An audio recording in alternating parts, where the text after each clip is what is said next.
Seperti yang sudah kita informasikan, hari ini kita punya program Duduk Bareng Parlemen. Hari ini kita langsung live dari Gedung DPRD Sumatera Utara, tepatnya di ruang kerja Partai Gerindra DPRD Sumatera Utara ya.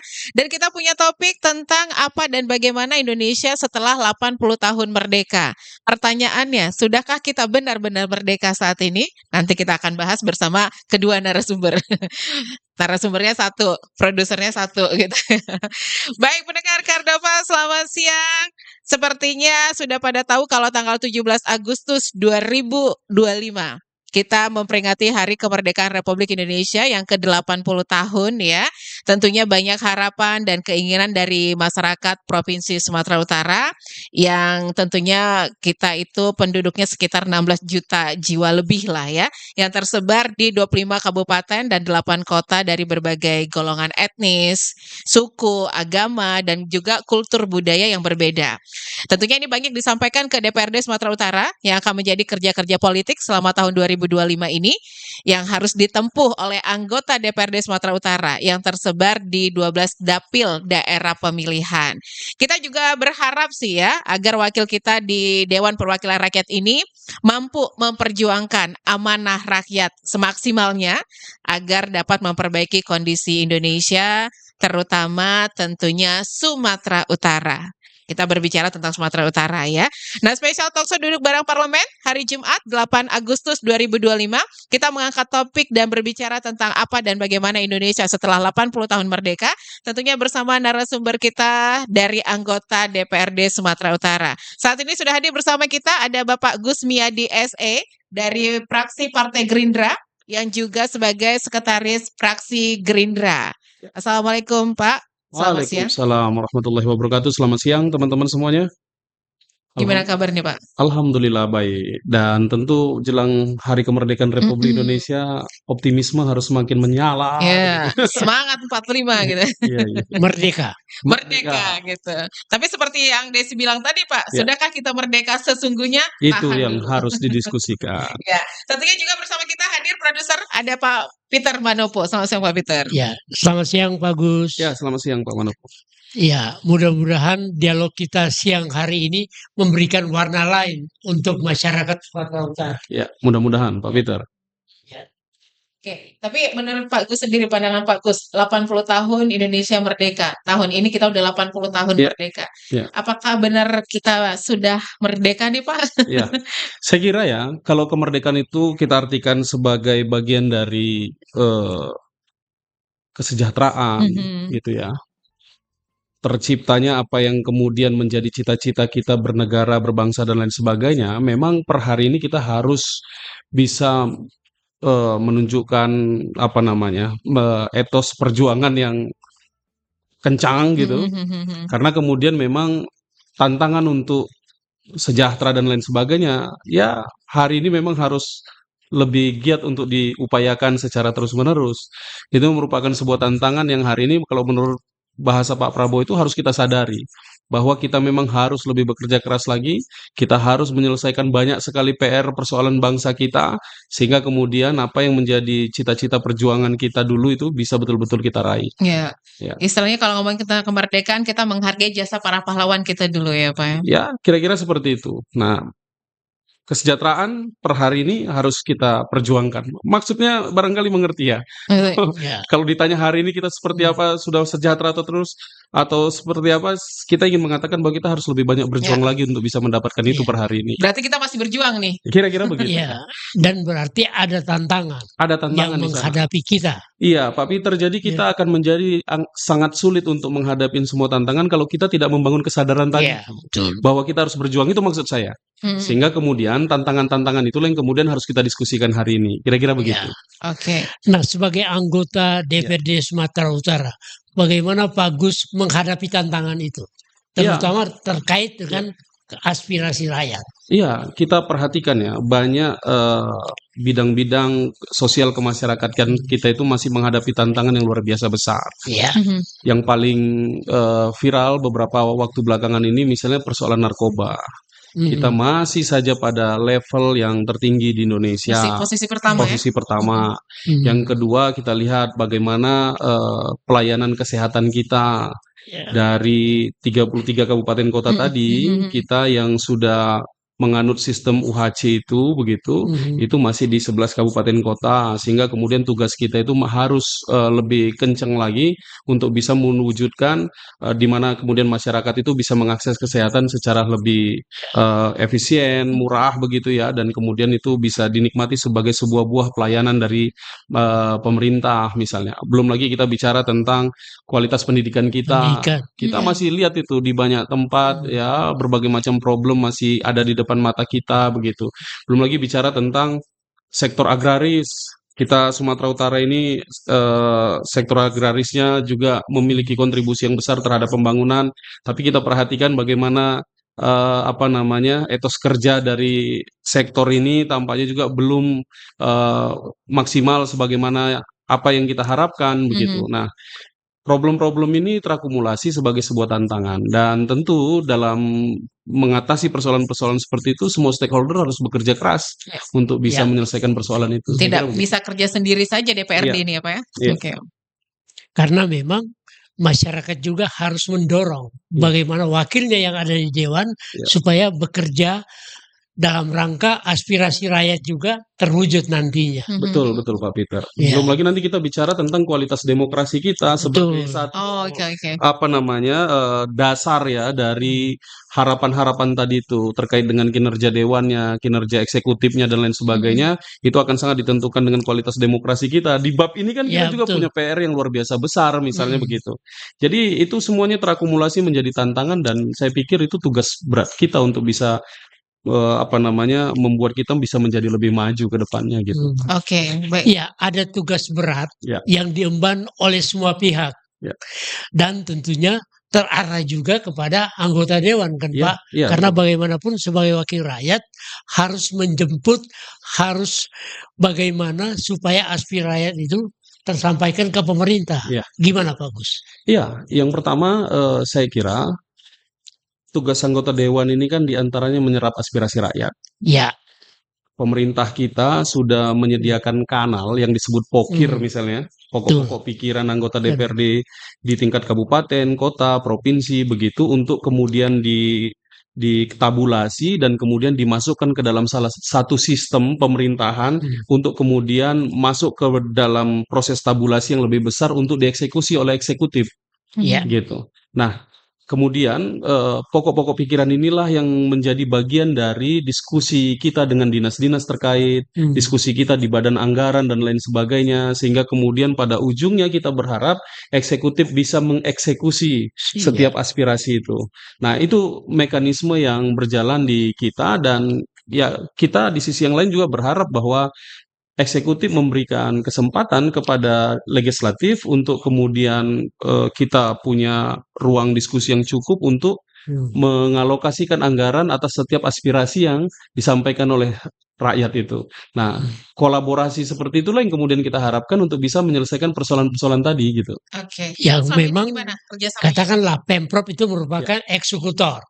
Sementara kan dewan cuma parle kan bicara. Betul Pak Peter. Sekarang kita ambil contoh bagus. Dapil berapa bagus? Dapil 10 di Pematang Siantar dan Simalungun.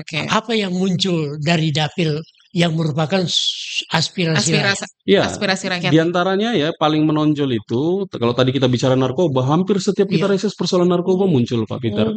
Itu merepresentasikan angka kita tadi tuh yang tinggi secara nasional ya. Kemudian terkait dengan pertanian dan peternakan. Itu nanti kaitannya ke irigasi, kaitannya dengan sumber benih, pupuk dan lain sebagainya, ya kan? Belum lagi nanti isu hilirisasi. Kalau hilirisasi nanti menyentuh pada aspek UMKM-nya. Nah, UMKM secara umum juga mereka merasa butuh diperhatikan, butuh ada pelatihan dan lain sebagainya. Belum lagi sarana-sarana sosial kita juga banyak yang tidak representatif. Misalnya rumah ibadah sebagai tempat berkumpulnya masyarakat begitu ya. Itu juga harus dilakukan penguatan-penguatan. Belum lagi lembaga-lembaga pendidikan kita. Misalnya di daerah-daerah itu sangat memprihatinkan, bukan hanya yang dimiliki oleh pemerintah yang direpresentasikan sebagai lembaga pendidikan negeri begitu, tapi di level swasta juga kan juga punya tantangan kita tentang kualitas gedung mereka, sarana prasarana dan lain sebagainya. Nah, ini yang selalu muncul biasanya di reses-reses kita, dan kemudian kita input lah itu sebagai sebuah masukan dari proses reses atau dialog-dialog di tengah masyarakat kita, dan kemudian kita lakukanlah dialog kepada pemerintah agar kemudian setiap hasil reses kita itu bisa dieksekusi oleh pemerintah gitu.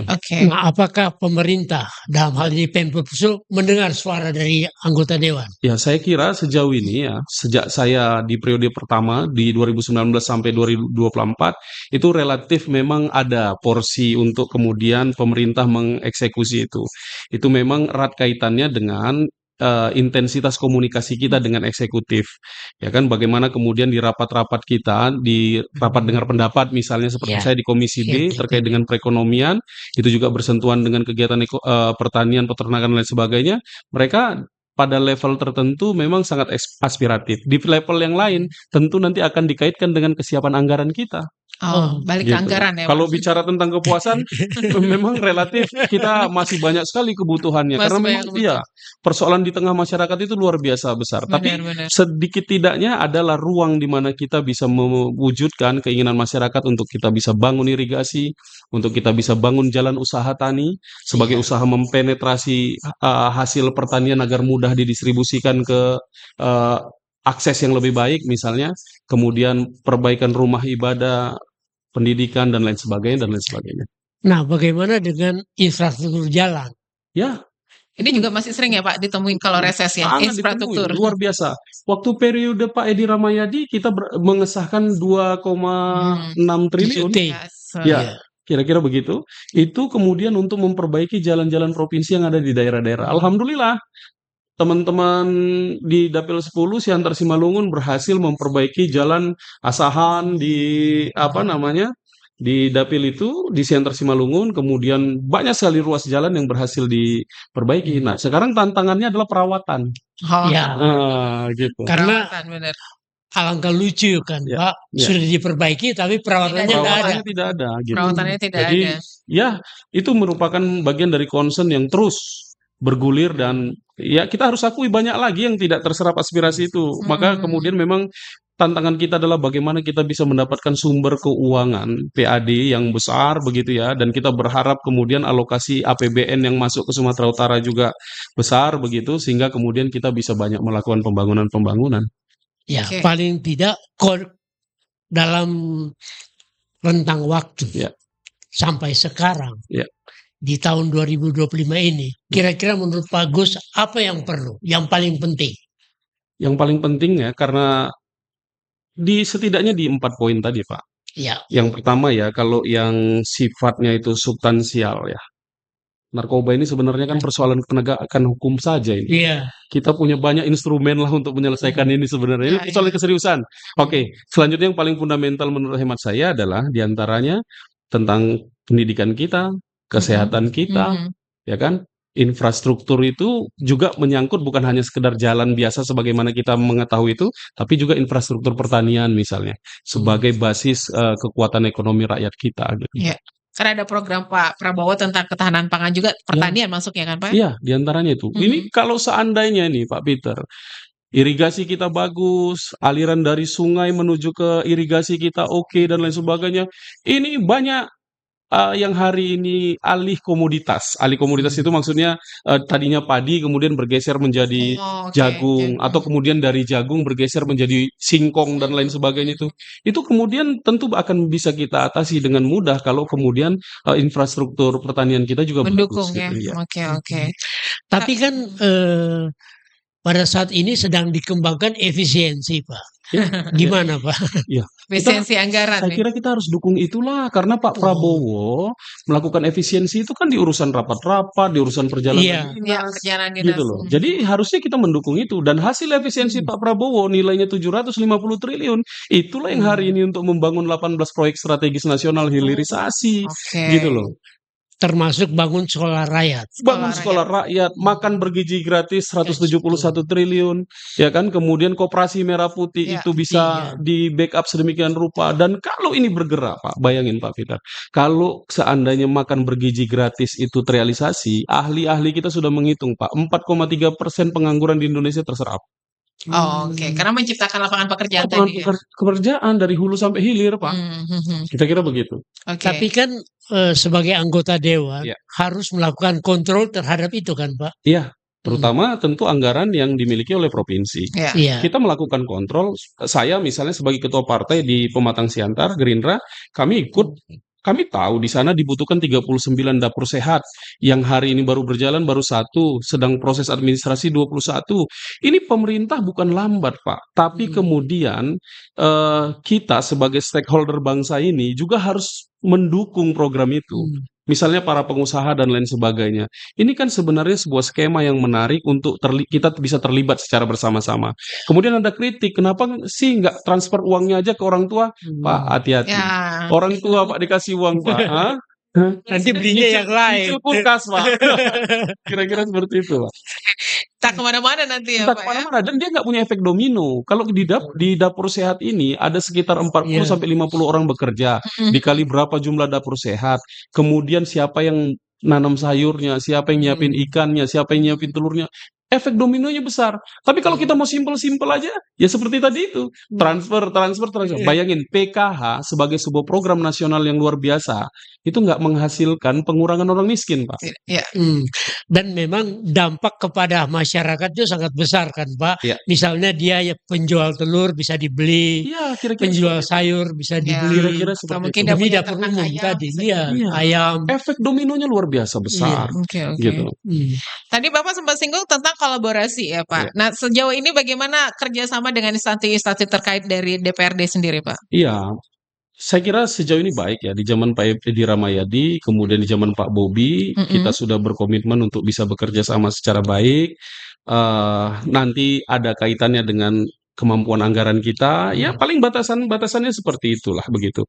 Bahwa beberapa kami DPR ini kan ya insya Allah nggak rumit-rumit amat. Kami nih Pak, kalau harus jalan ke daerah, kira-kira apa yang diminta masyarakat adalah sedikit gambaran untuk nyelesainnya gitu loh. Misalnya Pak, kami butuh irigasi, Pak, kami butuh jetor untuk pengolahan tanah dan lain sebagainya.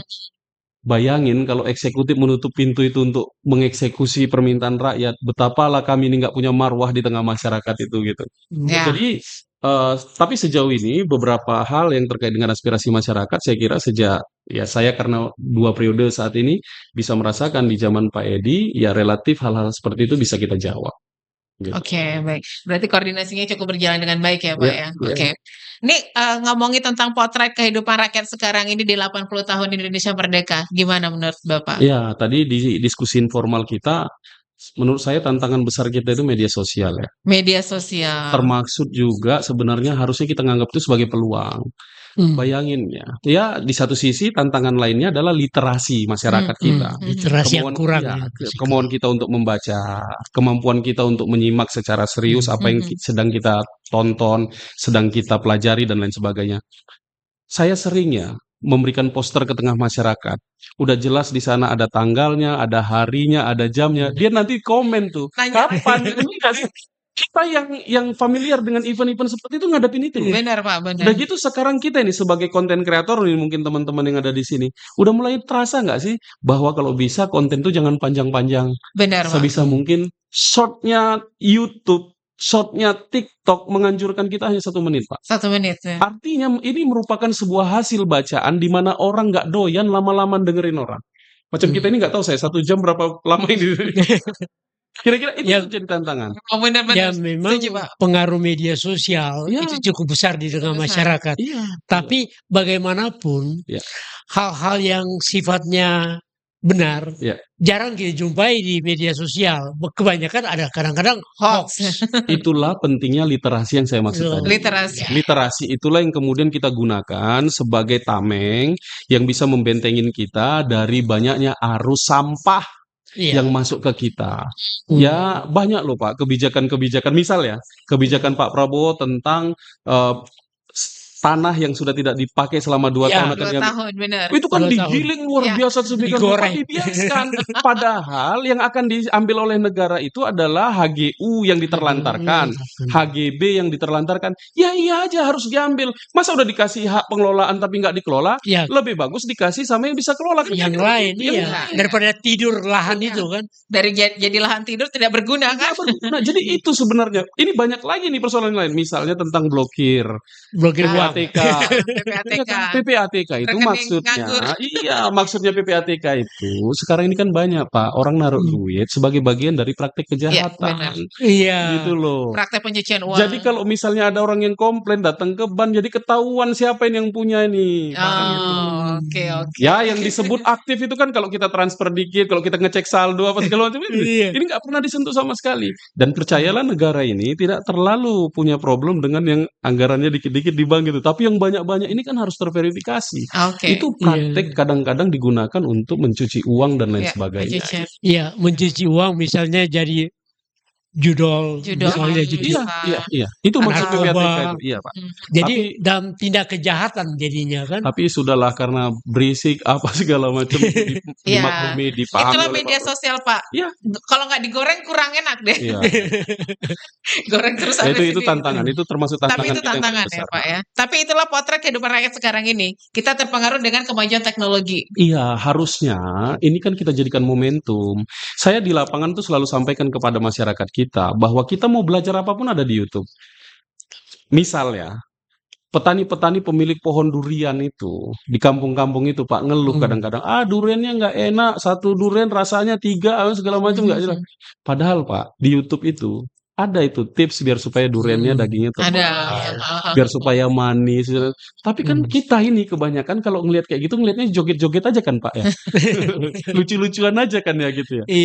Tantangan luar biasa. Itu yang kemudian tadi saya sebut sebagai literasi. Literasi. Memang harus ditingkatkan literasi itu ya. Sekarang kita di sisi yang lain mau jualan apapun gampang. Saya ketemu sama banyak ibu-ibu. Ibu-ibu kalau buah pokoknya berbuah, kira-kira kalau ibu ambil kemudian ibu jual di Facebook laku nggak? Laku. Semua bilang laku. Bisa. Ini hari ini pagi nih saya diantari Talas Pak, Talas Bogor. Jadi mereka panen sekitar 1,5 ton. Kemudian mereka jual sendiri Pak, lewat Facebook. Ya laku Pak. Harganya 13.000, tapi kalau mereka jual biasa begitu saja mungkin 7.000, 8.000 gitu loh. Jadi hari ini sebenarnya kita punya peluang yang sangat dasar berbasis media sosial. Di satu sisi tantangan kita juga ya yang tadi kita diskusikan di awal terkait dengan media sosial gitu. Apalagi satu tantangan Pak, anak-anak zaman sekarang seperti Bapak bilang tadi, minim sekali untuk minat bacanya. Ini yang harus dirubah. Iya. Kira-kira begitulah. Tapi saya agak optimis juga ya. Sebenarnya pada segmen tertentu itu Gramedia misalnya masih hidup gitu ya. Novel-novel anak saya kelas 2 SMP Pak, itu bacaannya dan ternyata circle dia, anak-anak itu di ya ada juga minatnya untuk seperti itu. Dan kelihatannya saya berharap buku akan tetap menjadi bahan bacaan yang membuat anak-anak kita cerdas gitu. Walaupun kemudian kita tahu dulu kan ada buku yang disediakan secara online itu nggak membuat orang betah kan, orang masih lebih asik lagi baca buku. Ya literasi ini nanti akan mengaitkan berbagai macam persoalan dan literasi ini merupakan bagian dari benteng kita saya kira. Kita tahan dulu Pak, nanti kita ngobrol lebih lanjut lagi. Untuk pendengar Kardopa jangan kemana-mana. Nanti kita lanjut lagi duduk bareng parlemen, pastikan tetap stay tune di 99,4 FM atau juga live streaming kita di www.kardopafm.co.id, live TikTok kita di radiokardopa.kdigi dan juga live Facebook di Kardopa 994 FM. Pastikan tetap stay tune lagi, kita balik lagi nanti ya. Stay tuned. Kardopa Radio FM. Satu untuk tetap jadi nomor 1. Talk Radio Medan. Oke, baik pendengar Kardopa, kita lanjut lagi duduk bareng parlemen untuk siang hari ini. Masih langsung live dari gedung DPRD Sumatera Utara, dari ruang kerja fraksi Partai Gerindra. Masih bersama Pak Gus dan Pak Peter ya untuk siang hari ini, Bapak Gus Miadi SE. Nah, tadi kita udah sempat ngobrol-ngobrol tentang kemerdekaan, tapi ini kira-kira apa nih Pak yang menjadi PR dari anggota Dewan, khususnya dari fraksi Partai Gerindra sendiri ini? Iya, terima kasih. Teman-teman, besok kami melakukan Rakorda, Rapat Koordinasi Daerah Sumatera Utara untuk melakukan semacam monitoring terhadap semua kebijakan partai yang harus dikawal sampai ke level kabupaten kota. Di antaranya isunya adalah makan bergizi gratis. MBG ya? MBG, makan bergizi gratis. Ini kita lihat belum terlalu optimal di Sumatera Utara. Kita mau memastikan bahwa seluruh stakeholder partai ikut terlibat mensosialisasikan MBG. Nah, seperti saya misalnya di Siantar kemarin melakukan sosialisasi, mengundang pengusaha-pengusaha untuk mendapatkan informasi yang detail, konkret terkait dengan MBG. Nah, selain itu Koperasi Merah Putih. Koperasi Merah Putih. Kami berpikir bahwa dua program ini kalau jalan ini perubahannya terhadap kondisi bangsa kita itu akan luar biasa hebat kita kira ya.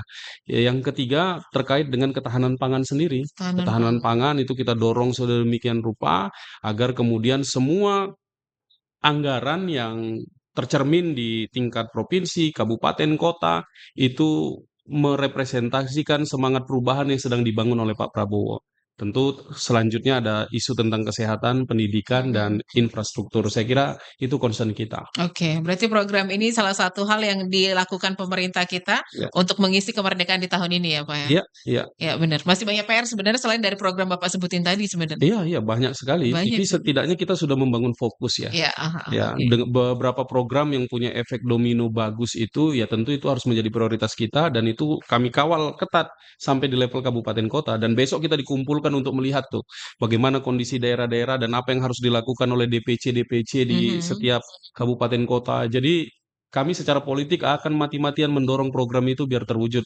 Karena itu menyangkut marwah presiden kita, menyangkut marwah ketua umum kami, menyangkut kesejahteraan rakyat Indonesia. Gitu. Oke, karena MBG sendiri masih banyak mengeluh ya Pak, di Sumatera Utara masih ada yang belum jalan nih, belum dapat nih. Jadi karakter program Pak Prabowo ini kan sebenarnya erat kaitannya dengan upaya mendorong seluruh entitas masyarakat untuk bekerja sama, berkolaborasi. Ini program tidak dropping. Secara gagasan dropping, tapi keterlibatannya harus melibatkan semua dan semuanya bisa mendapatkan benefit gitu loh. Kita bisa bayangkan yang tadi kita diskusikan tentang MBG itu. Pengusaha bisa mendapatkan benefit yang konkret, orang bisa ikut bekerja, petani hasilnya bisa ada yang tampung dan lain sebagainya.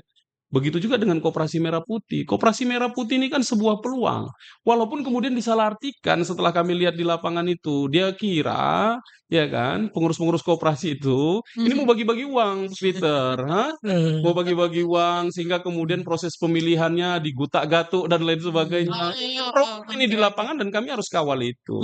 Gitu loh. Nah, ya itu menyangkut soal mentalitas kita juga ya, sebagai sebuah bangsa yang tampaknya memang harus terus belajar melihat realitas kehidupan kita sehari-hari dan kita harus bisa berubah gitu.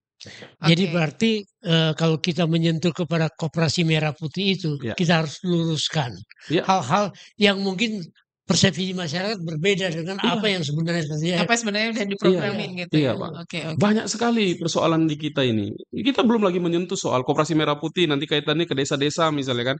Bagaimana kemudian harga gabah, kan ketergantungan petani kita terhadap agen, tengkulak dan lain sebagainya. Ada Koperasi Merah Putih barangkali bisa menyelesaikan persoalan itu, gitu loh. Ya kan banyak lagi yang bisa diselesaikan. Tapi ya gitulah tantangan kita luar biasa. Tapi sampai saat ini untuk Sumatera Utara gimana Pak untuk progres dari Koperasi Merah Putih ini? Ya, Koperasi Merah Putih sudah disahkan begitu ya sama Pak Prabowo di seluruh desa dan kelurahan dan sekarang tugas Koperasi Merah Putih adalah merumuskan proposal dan kemudian nanti akan bekerja sama dengan Himbara begitu dan kemudian nanti akan dilihat kesesuaiannya.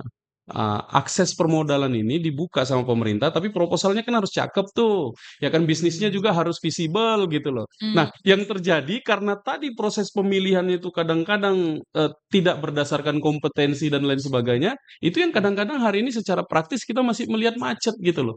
Ya, kita berharap lah ada perubahan-perubahan, orang menjadi sadar bahwa ini sebuah peluang dan momentum untuk berubah begitu, dan kemudian masyarakat kita mau melakukan perubahan-perubahan itu gitu.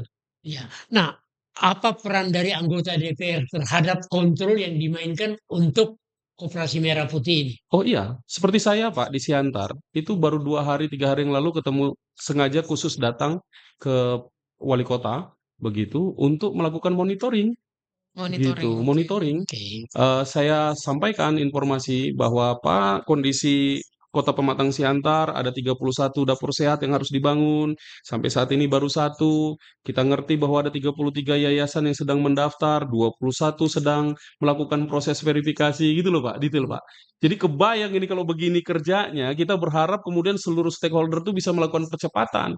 Saya sengaja mengundang, itu tadi saya sebutkan, pengusaha-pengusaha di Siantar, saya mau jelasin, kalau ikutan Koperasi Merah Putih, kita nanganin 3.000 orang siswa yang harus dikasih makan, setiap siswanya uang sewa, ini nomenklaturnya ya Pak ya, uang sewa atau sebutlah dengan bahasa mudah keuntungannya Rp2.000, Rp2.000 dikali 3.000 ada 6 juta, dikali 20 hari 120 juta marginnya, gitu loh.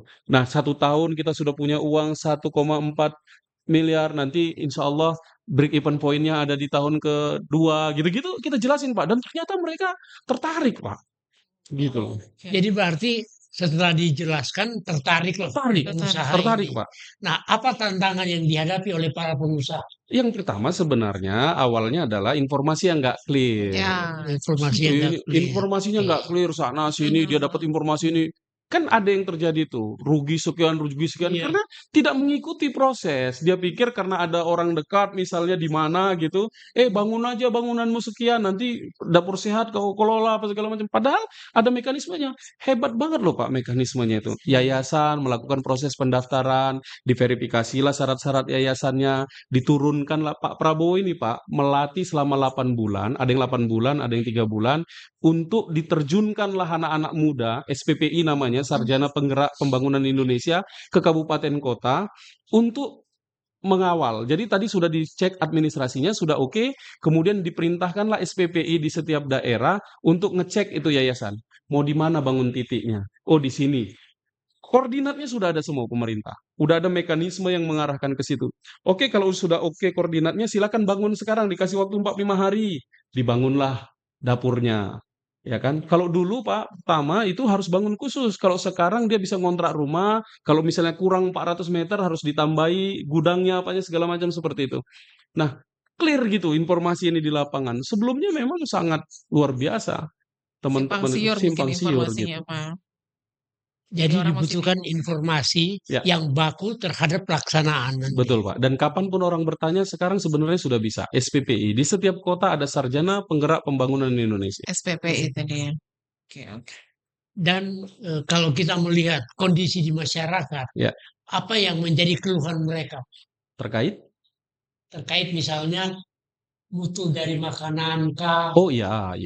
Di Kota Pematang Siantar sudah terrealisasi dari satu dapur tadi yang saya sebut itu terkait dengan kadang-kadang kan Pak, kalau kita lihat di lapangan itu terkait dengan selera. Ya selera beda-beda. Beda-beda gitu. Ya, sebagai sebuah program baru itu kan tentu kita menghadapi hal-hal seperti itu gitu. Ya persoalan selera, persoalan kemudian menu yang barangkali porsinya belum kelihatan sesuai proporsinya. Karena ini Pak, saya agak sedikit sosialisasi lah ya. Harga bahan baku makanan dalam satu ompreng, istilahnya ompreng itu, piringnya itu Pak, itu bahan bakunya 10.000. Untuk pengelolaannya Rp3.000. Nah, yang tadi sewanya atau keuntungannya Rp2.000. Jadi ini praktis di angka 13.000 ini Pak, dari bahan baku dan pengelolaannya. Itulah yang kemudian didistribusikan. Kadang-kadang bagi orang yang ngerti, misalnya kan kritik-kritiknya begitu itu kadang-kadang di media sosial. Oh, masa 13.000 segini? Gitu lah ya. Tapi padahal sebenarnya di setiap rumah sehat itu Pak ada ahli gizinya. Jadi kalau terkait dengan selera tampaknya nggak usah banyak kita perdebatkan, yang penting sesungguhnya kan ini bukan buat orang kenyang tok gitu, tapi yang terpenting adalah kebutuhan gizi, protein anak-anak tercukupi gitu loh standarnya. Dan rumah sehat itu punya ahli gizinya masing-masing gitu, Pak. Jadi tetap ada kontrol terhadap rumah sehat ini ya? Ya, ada yang kontrol terhadap rumah sehat, Pak. Itu kan kalau sekarang apalagi, Pak, masih melekat itu tentara kita, TNI, Iya. masih melekat kepolisian kita. Ada SPPI di sana. Jadi anak-anak SPPI tadi itu, Pak, ketika ada rumah sehat, mereka jadi kepala rumah sehatnya, Pak. Gitu. Ada sekitar 3 orang anak SPPI itu yang terlibat di rumah sehat itu. Gitu. Yang sudah dilatih tadi 8 bulan, dilatih 3 bulan itu tadi. Untuk melakukan proses manajerial terhadap rumah sehat ini. Nah, pertanyaan berikutnya, bagaimana respons masyarakat sekitar? Respon masyarakat sekitar terkait dengan program-program ini? Ya saya kira luar biasa, Pak. Dihitung oleh ahli kita, Pak. Kalau kita, masyarakat ini punya 3 orang anak yang sedang sekolah, itu hemat 600.000, Pak. Kalau kita punya 2 anak, hemat 400.000. 1 anak 200.000, Pak. Sehari-hari, Pak. Jadi itu harusnya luar biasa. Jadi sangat menolong lah bagi masyarakat. Itu yang tadi kita bilang sebagai efek domino sebenarnya. Di antaranya begitu. Oke, hitung-hitungannya sebenarnya masuk akal gitu ya. Iya. Sangat-sangat masuk akal. Nah, kadang-kadang masyarakat agak ini, Pak, banyak protesnya lah, belum tahu ceritanya udah protes duluan gitu. Iya, begitulah. Korban media sosial balik lagi. Di antaranya itu, Bu. Oke, nah ini kita masih menyinggung soal Hari Kemerdekaan kita, kan ya. Mungkin apa yang menjadi concern dari DPRD Sumatera Utara sendiri untuk istilahnya tentang kemerdekaan saat ini, itu, Pak? Iya, saya Tadi kira kita ngomongin tentang fraksi dari Gerindra ya. Jadi saya kira ini kan kemerdekaan tidak boleh kita bahas dalam konteks jargon ya. Tapi bagaimana kemudian kita bisa optimal dalam menjalankan tugas dan kerja kita masing-masing. Kami di Sumatera Utara baru saja mengesahkan RPJMD. Jadi setelah Pak Bobi memimpin, per kemarin disitulah bisa masuknya semua visi misi Pak Bobi untuk kemudian disesuaikan dengan seluruh mekanisme yang memungkinkan untuk bisa diterapkan di Sumatera Utara. Dokumen RPJMD inilah yang mengakomodir visi misinya gubernur untuk kemudian dijalankan. Nah, Pak Gubernur itu sangat concern misalnya terkait dengan tadi kesehatan, terkait dengan pendidikan, terkait dengan ketahanan pangan. Lagi-lagi kan RPJMD ini ruhnya kan harus pimpinan nasional gitu. Jadi sebenarnya secara semangat itu terkorelasi semua.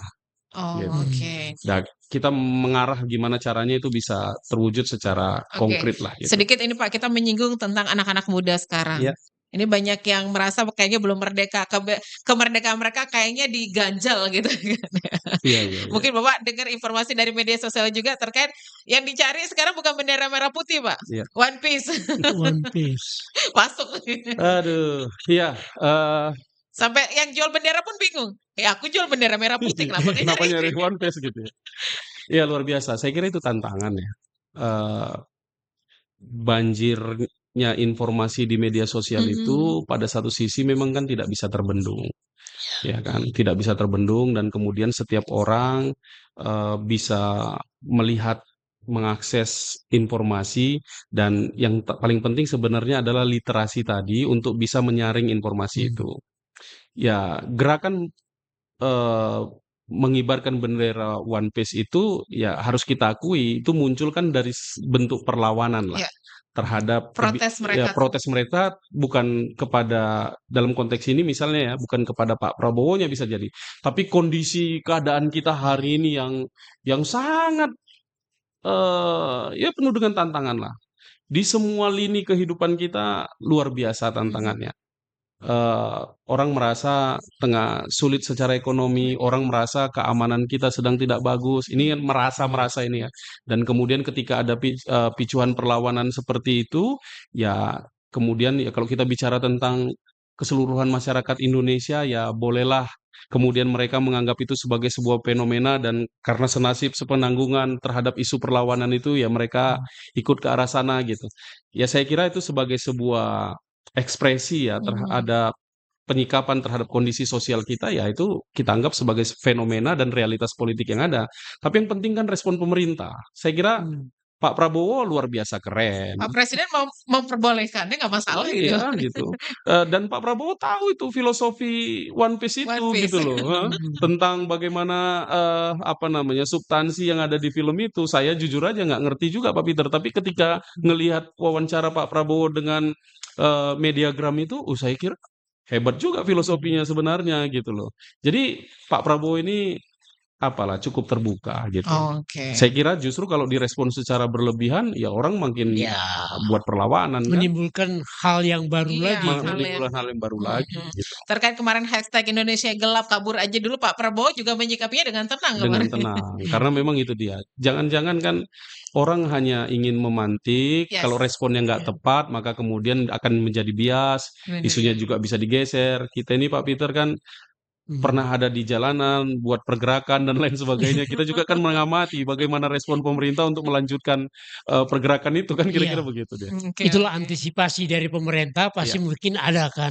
Iya, iya, Sehingga jangan berkembang dan dimanfaatkan oleh iya, orang-orang yang tidak berkehendak untuk Indonesia maju. iya. Padahal Pak Prabowo udah nyontoin banget itu. Coba bayangin lah, semua stakeholder bangsa ini yang sudah terluka dari proses demokrasi semua dirangkul, Pak. Gitu loh. Semua Seperti dirangkul. memberikan abolisi sama amnesti kemarin. Di Kan? antaranya itu, Pak. Abolisi Tapi dan amnesti. hampir semua sekarang stakeholder bangsa ini dirangkul oleh Pak Prabowo. Ya, kalau nanti kajian demokrasi memang kita bisa berdebat soal itu. Tapi Pak Prabowo itu punya pemahaman bahwa kita hanya bisa maju, kita bisa sejahtera kalau kita ini solid sebagai sebuah Ya. bangsa. Tidak mudah dipecah belah. Ya, benar. Gitu loh. Dari Solid untuk keutuhan bangsa. Iya, dan saya kira kita bisalah percaya sama Pak Prabowo ya. Di tengah usia beliau yang seperti itu, kemudian track record beliau, kita lihat bagaimana sekarang penangkapan koruptor yang dilakukan oleh Jaksa Agung dan lain sebagainya itu angkanya gede-gede yang dulu nggak tersentuh sekarang tersentuh, Pak. Gitu loh. Kemudian bagaimana Pak Prabowo melakukan diplomasi luar negeri yang keren banget gitu, ya kan? Ya saya kira Pak Prabowo tuntas ya dengan dirinya yang pertama, yang kedua dia memang ingin mewujudkan lah Indonesia ini menjadi lebih baik gitu. Menuju Indonesia Emas 2045. Nah, dan ya tonggaknya ini hari ini di tangan Pak Prabowo, maka dia siapkan anak-anak kita biar nanti di tahun 2045 itu betul-betul menjadi anak-anak yang siap bersaing. Kalau dulu Pak Prabowo bilang, kita ini sudah kalah sejak dalam kandungan. Karena apa? Karena asupan gizi kita. Iya, iya, iya. Kalau dikaitkan dengan rata-rata ASEAN aja misalnya, itu problem gitu loh. Coba secara kuantitatif misalnya, serapan kita terhadap susu, terhadap daging, kalau kita bandingkan sama Malaysia, kalau kita bandingkan kepada Singapura dan lain sebagainya. Maka situasi ini yang kemudian ingin ditutupin oleh Pak Prabowo dengan program makan bergizi gratis MBG itu, tadi. gitu loh. Dan memang selaku presiden, Pak Prabowo kan menyampaikan beberapa paket program yang harus dilaksanakan. Tergantung dari para pelaksananya. Menurut Pak Gus, kira-kira untuk Sumatera Utara sudah terlaksana belum? Saya kira kita masih sedang berjuang, Pak, untuk melaksanakan itu dengan sungguh-sungguh ya. Karena ya sekarang ini, Pak, saya kira yang paling menjadi prioritas itu adalah merubah cara kita ini, Pak. Cara paradigma kita, pola pikir kita. Ini program kan tidak hanya berhenti di pemerintah, Pak, tapi juga melibatkan masyarakat semuanya. Seluruh stakeholder harus bergerak secara bersama-sama. Tapi saya yakinlah bahwa kemudian ketika perubahan ini sudah coba dimulai, nanti lama-kelamaan kita pasti insya Allah akan bergerak mengarah pada tujuan yang sama itu. Gitu. Yang penting tentunya perubahan itu akan menyentuh masyarakat. Iya. Jangan menyentuh pada elit kan. Seperti karena itu, bagaimanapun masyarakat itulah tulang punggung kita. Iya. Sehingga semuanya bisa menjadi satu padu agar berjalan menyokong program pemerintah. Dan sekarang kan Pak Peter sudah lihat indikasinya kita ya semua ya. Lihat efisiensi. Itu kan keberpihakannya jelas ke masyarakat. Kemudian kita lihat penegakan hukum dalam konteks korupsi tadi ya. Ratusan triliun, Pak. Ngoplosan minyak dan lain sebagainya dan lain sebagainya. Iya. Nah, itu semua itu merupakan manifestasi dari keberpihakan. Kemudian oke, uang ini berhasil kita efisiensikan, kemudian mau kemana? Nah, yang dibangun 18 atau 22 proyek strategis nasional, yang diwujudkan makan bergizi gratis, yang diwujudkan koperasi merah putih, yang diwujudkan sekolah rakyat, yang diwujudkan ketahanan pangan, memberikan garansi terhadap harga gabah senilai 6.500, harga jagung 5.500. Ini kan sudah jelas kemudian secara konkret Pak Prabowo lebih berpihak kepada urusan-urusan yang langsung menyentuh rakyat.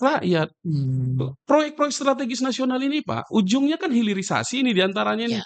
Hilirisasi itu nilainya 600 sekian triliun sekarang program itu kan nanti kaitannya dengan penyerapan tenaga kerja, peningkatan nilai tambah bauksit, emas, nikel, dan lain sebagainya. Saya kira sekarang kita sudah ada di jalan yang benar. Itu bahasa Pak Prabowo itu. Kita berada di jalan yang benar dan kita masih berjuang untuk memperjuangkan yang benar. Gitu. Ya, ini butuh proses yang relatif panjang. Waktu kita tidak banyak lagi nih Pak Peter sama Pak Gus. Terkait DPRD ini kan sebagai rumah besar rakyat Sumatera Utara ya, DPRD Sumatera Utara. Bagaimana nih anggota Dewan dalam melakukan kerja-kerja politiknya di tahun 2025 ini terkait tadi masalah menerima aspirasi rakyat ya, terus juga masalah ya keluhan-keluhan masyarakat juga. Ini gimana nih menyikapinya nih Pak? Terima kasih Mbak. Saya ingin melaporkan bahwa setelah proses transisi bulan 2 ketika Pak Bobi dilantik sebagai gubernur dan kemudian kemarin hasil pengesahan RPJMD, saya kira disinilah titik dari proses harmonisasi antara DPRD dan eksekutif. Nah, dari sini kalau anggaran 2025 ini kan sebenarnya dibahasnya dari sana, dari tahun kemarin, PLT Gubernur, ya kan? Nah, sekarang di PAPBD sudah mulailah test case ini, Pak. Kebersamaan antara eksekutif dan legislatif. Kemudian pengesahan RPJMD menjadi ruhnya. Dalam konteks politik, Mbak, ketika RPJMD ini bisa mulus dibahas dan kemudian pemahamannya sudah sama gitu, maka kemudian ke depannya harusnya harmonisasi itu berjalan terus. Kaitannya dengan aspirasi tadi, gitu kan. Harmonis ini kan kira-kira terkait dengan bagaimana suami bisa mengakomodir aspirasi istri gitu loh. Diibaratkan seperti itu ya, Pak Bobi butuh jalan usaha tani di kampung apa, Pak Bobi butuh hand traktor di daerah mana, Pak Bobi ada butuh masjid yang harus dibangun, ada sekolah yang harus dibangun segala macam. Oke, Pak Gus kira-kira gitulah ya. Oke, DPRD yang ini bisa kita bangun, yang nanti diwakili oleh dinas tuh, yang ini kita bangun, yang ini kita bangun, tapi yang ini nggak bisa Pak karena kemudian anggaran kita terbatas, kira-kira kan begitu. Ya, jadi saya kira itu harus menjadi sebuah capaian keberhasilan komunikasi antara eksekutif dan legislatif. Ya, dasarnya adalah semua aspirasi rakyat itu. Jadi kepentingannya kan bagus harus ada kontrol dari DPRD Sumatera pasti Pak, karena nanti semua kegiatan itu yang eksekusi kan mereka.